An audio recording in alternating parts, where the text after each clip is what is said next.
Hello friends, मैं हूं अर्जुन और आप देख रहे हैं अर्जुन क्लासेस, जिसमें आज हम बात करने वाले हैं क्लास 11th के चैप्टर रसायन विज्ञान की मूल अवधारणाएं यानी बेसिक कंसेप्ट ऑफ केमिस्ट्री के पार्ट सेकंड की। इसके अन्य पार्ट आप चैनल की प्लेलिस्ट में जाके देख सकते हैं और उनके लिंक मैं डिस्क्रिप्शन में भी डाल दूँगा, आप वहाँ से भी देख सकते हैं।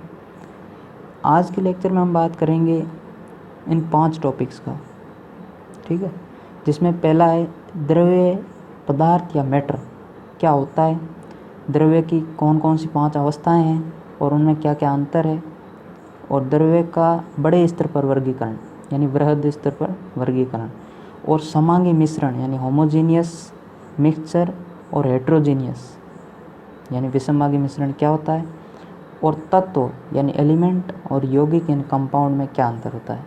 5 टॉपिक क्लियर करेंगे आज, ठीक है। तो शुरू करते हैं। पहला टॉपिक द्रव्य यानी पदार्थ। पदार्थ क्या होता है? हर वह वस्तु पदार्थ कहलाएगी, हर वह वस्तु पदार्थ कहलाएगी जो निम्न 2 गुण रखेगी, ठीक है। पदार्थ हम उसी को कहेंगे जो ये दोनों गुण आवश्यक रूप से रखे। पहला है कुछ स्थान घेरती हो, यानी कोई भी वस्तु द्रव्य तभी कहलाएगी जब वो कुछ स्थान घेरती हो, यानी उसका कुछ वॉल्यूम हो, और सेकंड उसका कुछ द्रव्यमान हो, यानी उसको तोलने पर कुछ उसका मास भी होना चाहिए। ये 2 कंडीशन अगर फुलफिल हो रही है तो उसको हम किसी वस्तु को पदार्थ या मैटर कहेंगे। जैसे एग्जांपल पेन, ये मेरा हाथ में पेन है, ठीक है।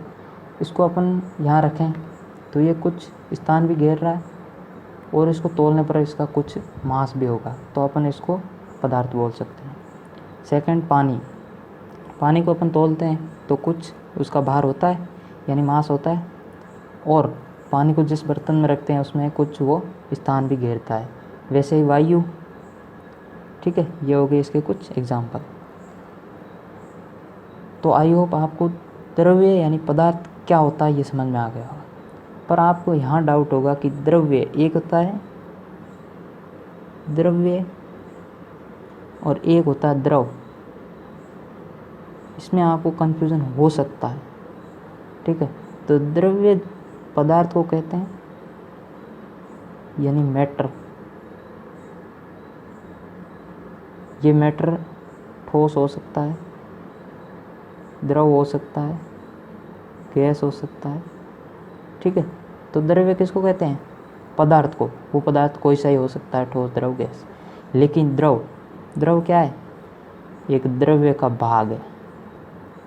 द्रव्य यानी पदार्थ का भाग है ये, ठीक है। तो ये आप इसमें कंफ्यूज ना हो, द्रव्य और द्रव अलग चीज़ें हैं दोनों। एक द्रव्य है और एक द्रव है। द्रव्य यानी पदार्थ, द्रव पदार्थ का एक भाग है। चलिए अब देखते हैं कि पदार्थ को किन किन अवस्थाओं में बांटा गया है, मतलब पदार्थ अपने को प्रकृति में किन किन अवस्थाओं में मिल सकता है। States of matter. पहला है ठोस यानी सॉलिड, दूसरा है लिक्विड द्रव, तीसरा है गैस, और चौथा है प्लाज्मा, पांचवा है बोस आइंस्टाइन कंडेंसेट। अब आप सोच रहे होंगे कि ये 3 मैंने एक साथ लिखे और 2 अलग क्यों लिखे।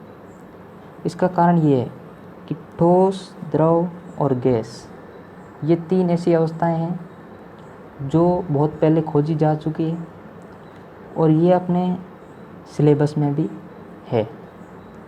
लेकिन प्लाज्मा और BEC यानी बोस आइंस्टाइन कंडेंसेट, ये अभी हाल ही में खोजी गई है दोनों, इसलिए मैंने अलग से लिखी है। ये अभी सिलेबस में नहीं आया, पर आप नॉलेज के लिए इनको भी थोड़ा ध्यान रखें।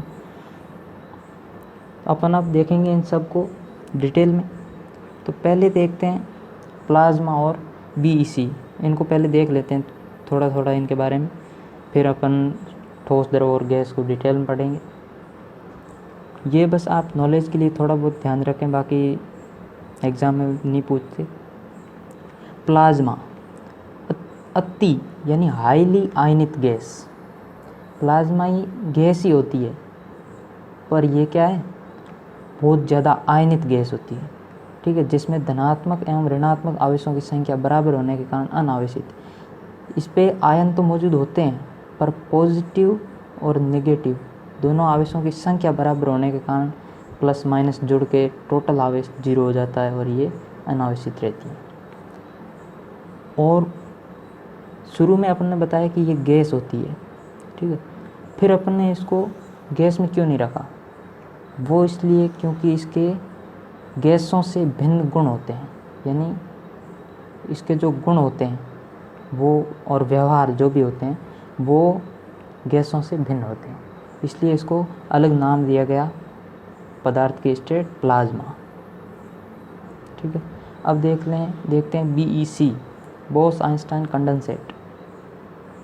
अब जो ऊपर 4 अपन देखी, ठोस, द्रव, गैस और प्लाज्मा, ये तो क्या थी, प्रकृति में पहले से उपलब्ध है, लेकिन BEC एक मानव निर्मित पदार्थ की अवस्था है, यानी कि इसको मनुष्य द्वारा बनाया गया है।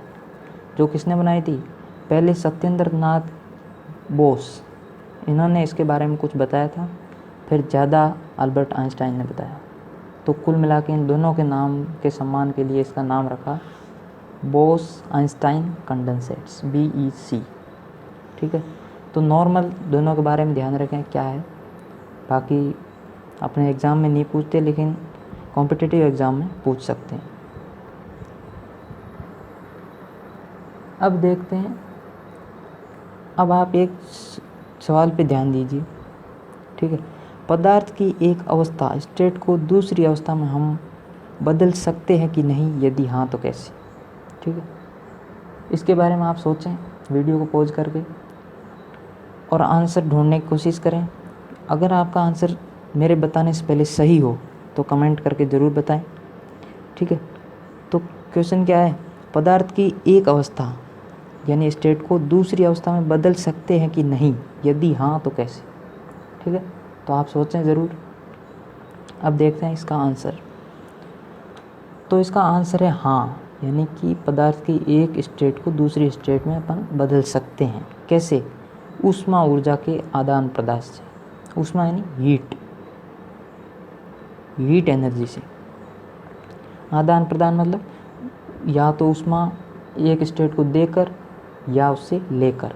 जैसे एग्जाम्पल, ठोस जल है, ये ठोस अवस्था में यानी कि बर्फ़ ये है। अगर इसको अपन ऊष्मा देंगे, ठीक है, यानी हीट देंगे, तो ये पिघल कर द्रव बन जाएगी। तो ये पदार्थ की एक स्टेट यानी ठोस से द्रव में बदल गई। अब इसको और ऊष्मा देंगे तो ये वाष्पित होकर गैस में बदल जाएगी। तो इसका कहने का मतलब हुआ कि भाई अपन ऊर्जा देने पर, ऊष्मा देने पर ये अलग अलग में स्टेट में परिवर्तित हो जाती। अब अगर अपन ऊष्मा लें, जैसे ये है, इसका उल्टा प्रोसेस, जैसे अपने पास गैस है जल यानी कि वाष्प, उससे अपन ऊर्जा ले लें, ठीक है, तो वो ऊष्मा ले लें, मान लो टेम्परेचर कम कर दें, तो वो क्या बन जाएगी, जल। और ले लें, मतलब बहुत ज़्यादा 0 डिग्री से कम कर लें, तो वो ठोस यानी कि बर्फ़ बन जाएगी। तो यहाँ से अपन कह सकते हैं कि पदार्थ की एक स्टेट को दूसरे में अपन बदल सकते हैं। कैसे, ऊष्मा को लेकर या देकर, ठीक है। अब नेक्स्ट देखते हैं ठोस, द्रव और गैस में अंतर, ठीक है।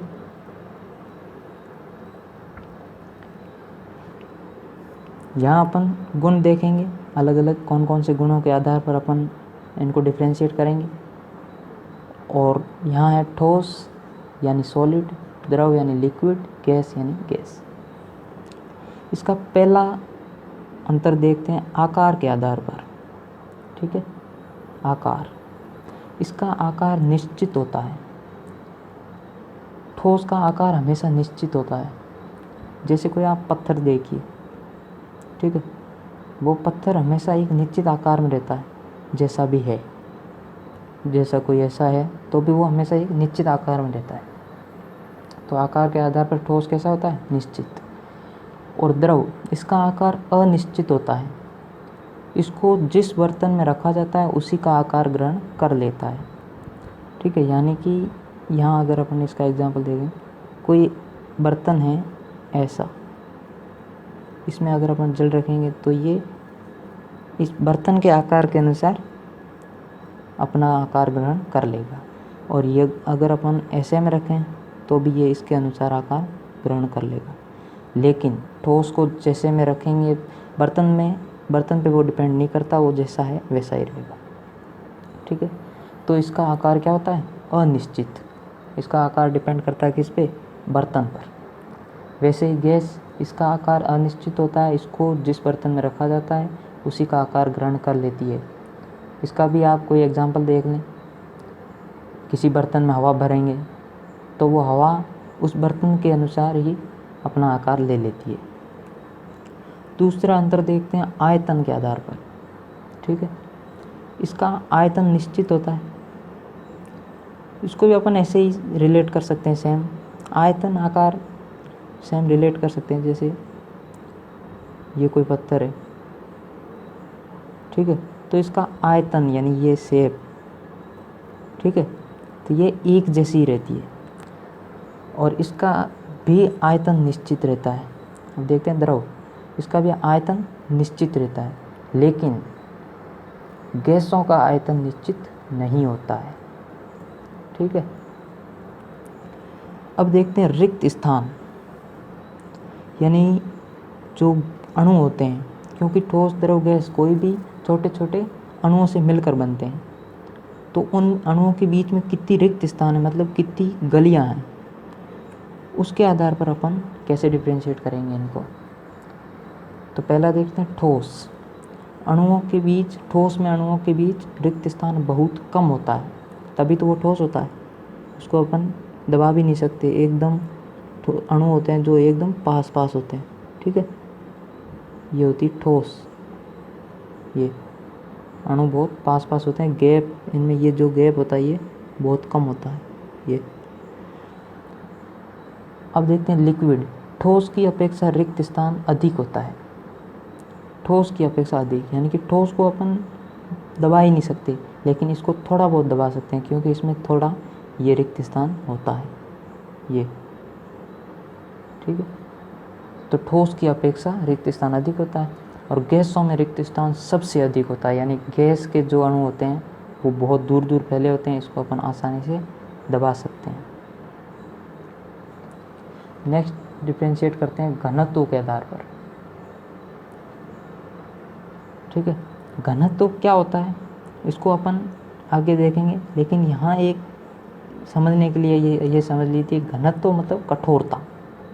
ठीक है, तो जो जितना कठोर है उसका घनत्व अधिक होगा, तो सीधी सी बात है, ठोस सबसे कठोर होता है तो इसका घनत्व अधिक होता है, और द्रव का घनत्व ठोस से कम और गैस से ज़्यादा, क्योंकि मीडियम होता है, और गैसों का घनत्व सबसे कम होता है। गैस कठोर नहीं होती तो इसका घनत्व सबसे कम होता है। नेक्स्ट देखते हैं बहने का गुण, यानी कि फ्लो। बहना मतलब फ्लो, यानी अगर अपन इसको इन तीनों में से किसी सतह पर डालते हैं तो वो बहेगा, यानी कि आगे बढ़ेगा अपने आप या नहीं, इसके आधार पर। ठोस बहते नहीं हैं, जैसे अपन कोई सतह है, इस पे ठोस कोई पत्थर रख देते हैं तो सीधी सी बात है ये आगे अपने आप नहीं जाएगा।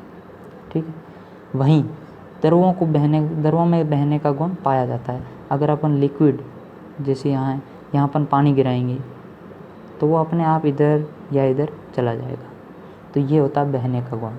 तो द्रवों में बहने का गुण होता है और गैसों में भी बहने का गुण होता है। ऑब्वियस सी बात है कि गैसें भी बहती है।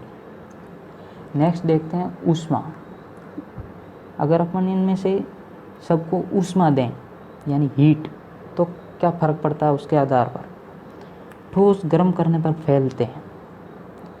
या आपने सुना होगा कि जो रेलवे पटरियाँ होती है वो जब जोड़ी जाती है तो थोड़ा सा डिफरेंस रखा जाता है बीच में, ये छूट रखी जाती है, ये इसी कारण रखी जाती है, ठोस गर्म करने पर फैलते हैं, ताकि गर्मियों में ये फैले तक यहाँ ऐसे चिपक ना जाए और चिपक कर ऐसे बैंड ना हो जाए। ठीक है, इसलिए यहाँ छूट रखी जाती है। तो अपने को यहाँ से क्या देखना है कि ठोस गर्म करने पर फैलते हैं, ऊष्मा देने पर फैलते हैं। द्रव को गर्म करने पर उबलता है, सीधी सी बात है। जैसे कोई बर्तन में पानी है, अपन इसको गर्म करेंगे तो ये उबल कर वाष्प बनेगा। और गैसों को गर्म करने पर बहुत तेज़ी से फैलती है, यानी इसके कण जो है वो दूर दूर चले जाते हैं। अब देखते हैं सातवां, तल। यानी कि ये ठोस, द्रव या गैस किसी मतलब कहीं रखा हुआ है तो उसका ऊपर का तल कैसा होगा वो देखना है। इसका तल समतल होना आवश्यक नहीं है। जैसे कोई पत्थर है ये, तो इसका तल समतल होना कोई आवश्यक नहीं है, कैसा भी टेढ़ा मेढ़ा हो सकता है, ठीक है। और स्थिर द्रव का तल सदैव समतल होता है। जैसे अपन किसी ग्लास में पानी रखेंगे तो इसका अगर ये स्थिर है तो इसका तल हमेशा समतल होगा। और इसका कोई तल नहीं होता, क्योंकि इसमें जो कण होते हैं वो दूर दूर गति करते रहते हैं ऐसे, तो यहाँ इसका कोई फिक्स तल नहीं होता है। अब देखते हैं आठवां, दाब का प्रभाव। यानी अपन प्रेशर अप्लाई करें तो इनमें क्या क्या अंतर देखेंगे अपन। ठोसों को बहुत अधिक दबाया जा सकता है,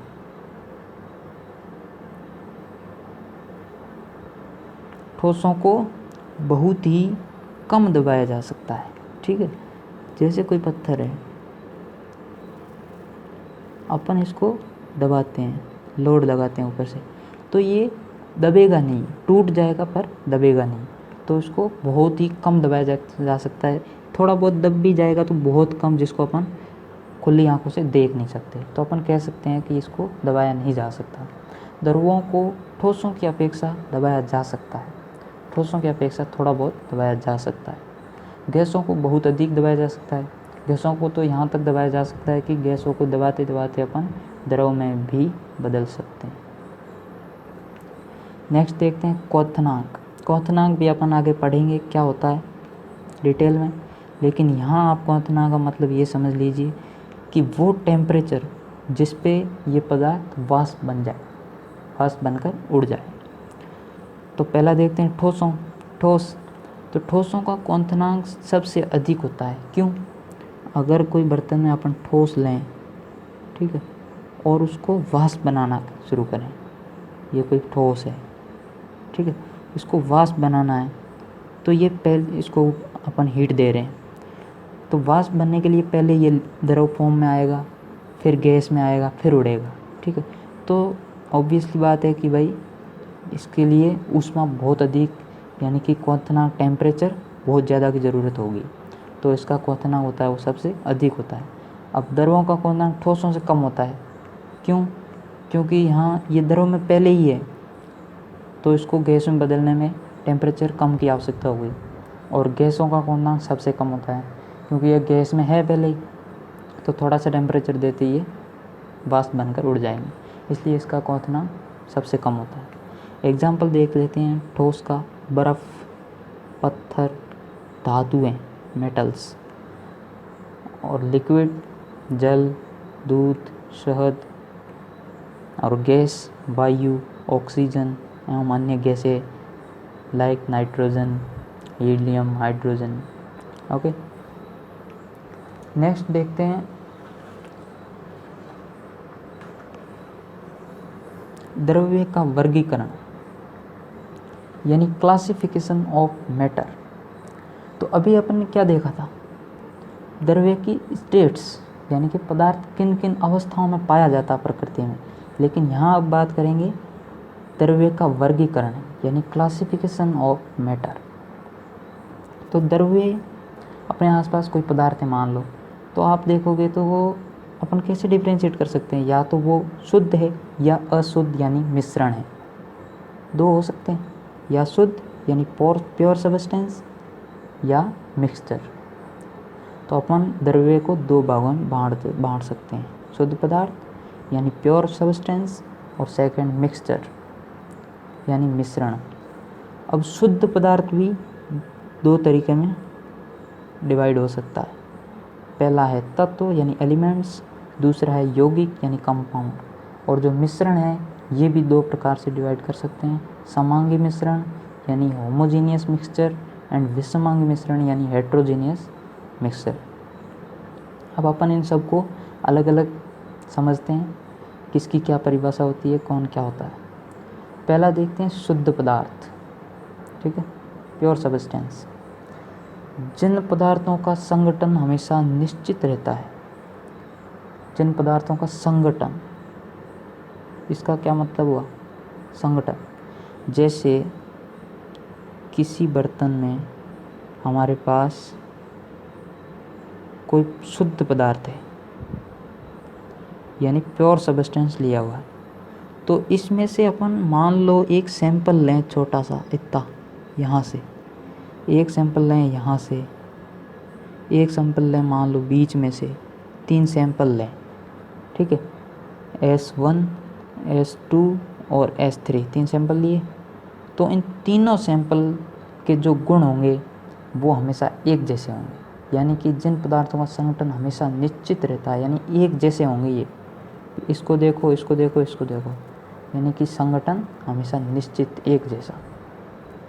अब शुद्ध पदार्थ भी अपने देखा 2 प्रकार के होते हैं, तत्व और यौगिक। तो तत्व क्या होता है, एक ही प्रकार के परमाणु से बने हुए शुद्ध पदार्थों को तत्व कहते हैं। जैसे हाइड्रोजन, हीलियम, सोडियम, फेरस, जो भी, ठीक है। तो यानी कि तत्व क्या होता है, तत्व में जो परमाणु होंगे वो हमेशा एक जैसे होंगे, ठीक है। नेक्स्ट देखते हैं, अब जैसे ये लिखा है कि ये सरल पदार्थों में विभक्त नहीं किए जा सकते। सीधी सी बात है, जब एक ही परमाणु से सेम जैसे जैसे बन के मिला है तो उसको अलग अलग में अपन बांट नहीं सकते। दूसरा है यौगिक यानी कंपाउंड, भिन्न प्रकार के परमाणुओं के एक निश्चित अनुपात, ये वर्ड ही इम्पोर्टेंट है इसमें, निश्चित अनुपात, भिन्न प्रकार के परमाणुओं के एक निश्चित अनुपात में रासायनिक संयोग से बने हुए शुद्ध पदार्थ को यौगिक कहते हैं। यानी कि इसमें परमाणु या तत्व भिन्न भिन्न होंगे, लेकिन वो एक निश्चित अनुपात में होंगे कि रासायनिक संयोजन से बने हुए शुद्ध पदार्थ को यौगिक कहते हैं। यानी कि यौगिक को 2 या 2 से अधिक भिन्न प्रकार के तत्वों में अपघटित किया जा सकता है। क्यों? क्योंकि यहाँ क्या लिखा है, भिन्न प्रकार के, यानी कि यौगिक जो होगा वो हमेशा भिन्न भिन्न तत्वों से मिलकर बनेगा, तो उसको अपन सीधी सी बात अलग अलग तत्वों में तोड़ सकते हैं। जैसे एग्जांपल देखते हैं H2O, ठीक है, NaCl, CO2, CH4। तो अपन इसको यौगिक ही क्यों बोलेंगे, NaCl जैसे है इसको यौगिक क्यों बोलेंगे, क्योंकि NaCl, Na प्लस Cl, इसका ये 2 अलग अलग तत्व है, तत्व 1, तत्व 2। तो परिभाषा क्या कहती है, भिन्न भिन्न प्रकार के परमाणु। तो पहली लाइन क्लियर हुई, भिन्न भिन्न हो गए 2 अलग अलग कि एक निश्चित अनुपात में, यानी कि इसका भी 1 मोल मतलब 1 अणु और इसका भी 1 अणु मिलके NaCl बनाएगा, NaCl। अगर इसमें मैं ले लूँ Na2Cl, यानी कि इसके 2 ले लूँ और इसके 1 ले लूँ, तो ये नमक यानी NaCl नहीं रहेगा, क्योंकि इसका अनुपात अब निश्चित नहीं रहा। तो इसको अपन यौगिक, ये नमक वाला ये यौगिक नहीं बोलेंगे। जैसे अब एक क्वेश्चन देखते हैं कि H2O यौगिक है क्यों, ठीक है, H2O यानी जल यौगिक है क्यों। तो इसका आंसर देने के लिए अपने को सीधी सी बात है, यौगिक की परिभाषा पे जाना होगा, यौगिक क्या होता है। तो यौगिक कहता है कि भिन्न भिन्न प्रकार के परमाणुओं के एक निश्चित अनुपात में रासायनिक संयोग से बने हुए पदार्थ को यौगिक कहते हैं। तो यहाँ H2O किससे बना है, H2 और प्लस O, यानी कि हाइड्रोजन के 2 और ऑक्सीजन के 1, ये अणु मिलकर इसको बनाते हैं। अगर मैं इसको ये ऐसे लिख दूँ H2O2, इसके 2 ले लूँ, इसके 2 ले लूँ, तो ये अनुपात अब निश्चित नहीं रहा, तो ये यौगिक है जो ये जल नहीं रहेगा, ये होगा हाइड्रोजन परऑक्साइड, यानी कि ये यौगिक ही चेंज हो गया। तो ये जल का यौगिक तभी कहलाएगा जब इसके अनुपात होंगे वो 2:1, यानी कि हाइड्रोजन 2 और ऑक्सीजन 1 के संयोजन के कारण ही होगा। नेक्स्ट देखते हैं मिश्रण, यानी अगर कोई शुद्ध पदार्थ नहीं है तो वह अशुद्ध होगा, और अशुद्ध पदार्थ को हम अपन बोलते हैं मिश्रण या मिक्सचर। दो या दो से अधिक तत्वों या यौगिकों को किसी भी अनुपात, ये देखो किसी भी अनुपात में, यौगिक में क्या था, एक निश्चित अनुपात था, अनुपात बिगड़ा यौगिक गए बिगड़ा, ठीक है। लेकिन यहाँ अनुपात निश्चित नहीं होता, किसी भी अनुपात में आप मिला सकते हो। लेकिन यहाँ भी होगा क्या, दो या दो से अधिक तत्वों या यौगिकों, यानी दो या दो से अधिक तत्व तो यहाँ भी मिलेंगे, पर यहाँ कोई निश्चित अनुपात नहीं होगा, जबकि यौगिक में एक निश्चित अनुपात था। कोई निश्चित अनुपात नहीं में मिलाने पर बनने वाले पदार्थ को अशुद्ध पदार्थ या मिश्रण कहते हैं। जैसे एग्जाम्पल देखते हैं, जल व नमक का मिश्रण, यानी पानी के अंदर अपन नमक डालें, ठीक है, पानी के अंदर नमक डालें, पानी पहले से है, ऊपर से NaCl डालें, तो इसमें कितना डालेंगे, भले ही अपन 1 ग्राम डालें, 2 ग्राम डालें, कितना भी ग्राम डालें, वो हमेशा रहेगा मिश्रणी, ठीक है, वो उसमें सांद्रता बढ़ जाएगी, पर रहेगा वो हमेशा जल व नमक का मिश्रणी, ठीक है। तो इसमें अनुपात पे डिपेंड नहीं करता, अपन कितना डाल रहे हैं इस पे डिपेंड नहीं करता। तो ये क्या होगा, मिश्रण। अगर अनुपात पे डिपेंड करता तो वो होता यौगिक, ठीक है। अब मिश्रण भी 2 प्रकार के होते हैं, समांगी मिश्रण और असमांगी मिश्रण। मिश्रण या मिक्सचर, समांगी मिश्रण यानी होमोजीनियस मिक्सचर, एंड विषमांगी मिश्रण यानी हेट्रोजीनियस मिक्सचर। तो देखते हैं समांगी मिश्रण क्या होता है। पहला है समांगी मिश्रण, जब मिश्रण के प्रत्येक भाग के सभी गुण एक समान होते हैं, यानी जब मिश्रण का संगठन यानी कंपोजिशन एक समान होता है। इसमें वही एग्जाम्पल से देख लेते हैं अपन, जैसे इसमें कोई मिक्सचर भरा है, ठीक है, बर्तन में, तो इसमें अपन मान लो एक यहाँ से सैंपल लें, एक यहाँ से लें और एक यहाँ से लें, 3 सैंपल लें, और तीनों के गुण यदि समान, यानी कि उनको देखने पर वो एक जैसे लगे, तो वो मिश्रण जो होगा वो होगा समांगी मिश्रण। जैसे एग्जाम्पल देखें, नमक व जल का मिश्रण, इसमें अगर कोई बर्तन लें आप और उसमें नमक, जल के अंदर नमक मिला दें, तो उसमें आपको अलग अलग कुछ नहीं दिखेगा, वो एक जैसा ही घोल दिखेगा, तो वो समांगी मिश्रण है। वायु में ऑक्सीजन, आपको वायु में बहुत सारी गैसें रहती है और उसमें ऑक्सीजन भी रहती है, लेकिन वो अपने को अलग से दिखती नहीं है, इसका मतलब वो समांगी मिश्रण है। अब है विषमांगी मिश्रण। इस प्रकार के मिश्रण में मिश्रण के प्रत्येक भाग के घटक एक समान नहीं होते हैं, अर्थात घटकों का संगठन संपूर्ण मिश्रण में एक समान नहीं होता है। जैसे वही लें अपन कोई एग्जाम्पल,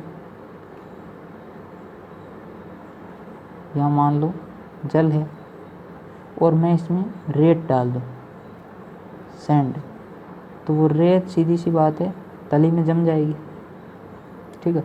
अब सैंपल लूँ मैं, यहाँ से लूँ, एक यहाँ से लूँ, एक यहाँ से लूँ, तो सीधी सी बात है कि भाई इनमें सबके गुण अलग होंगे। इसमें ये जो पहला सैंपल है S1, इसमें क्या है, सिर्फ जल है, इसमें रेत नहीं है। और जब नीचे वाला ये लेंगे तो इसमें सारी की सारी रेत है नीचे जमी हुई, और यहाँ लेंगे तो इसमें जल भी है और रेत भी है, यानी कि सैंपल अलग अलग है, यानी मतलब इनके गुण अलग अलग है। तो ये क्या होगा, विषमांगी मिश्रण। विषमांगी मिश्रण अपन ऐसे पहचान सकते हैं कि भाई उनको देखने पर उसके कुछ गुण, कुछ जगह अलग गुण रहेंगे, कुछ जगह अलग। जैसे पानी के अंदर कोई पारदर्शी ग्लास लें और पानी लें उसमें, और ऊपर से उसमें रेत डालें, तो आप नीचे देखोगे तो रेत भी दिखेगी, ऊपर देखोगे साफ दिखेगा, यानी कि अलग अलग परतें दिख रही है, तो वो होगा विषमांगी मिश्रण। अब एक क्वेश्चन ये आप कर सकते हैं, मिश्रण तथा यौगिक में मुख्य अंतर क्या है। मिश्रण तथा यौगिक में मुख्य अंतर, मुख्य अंतर बताना आपको, तो आपको पता लग गया होगा कि मुख्य अंतर क्या था। कि यौगिक होता है वो होता है दो या दो से अधिक तत्वों का निश्चित अनुपात में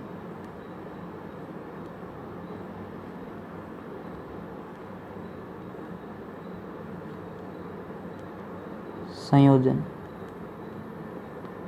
यानी कि दो या दो से अधिक तत्व मिलेंगे पर वो एक निश्चित अनुपात में। जबकि मिश्रण में क्या था, मिश्रण में क्या होता, दो या दो से अधिक तत्वों का अनिश्चित अनुपात में।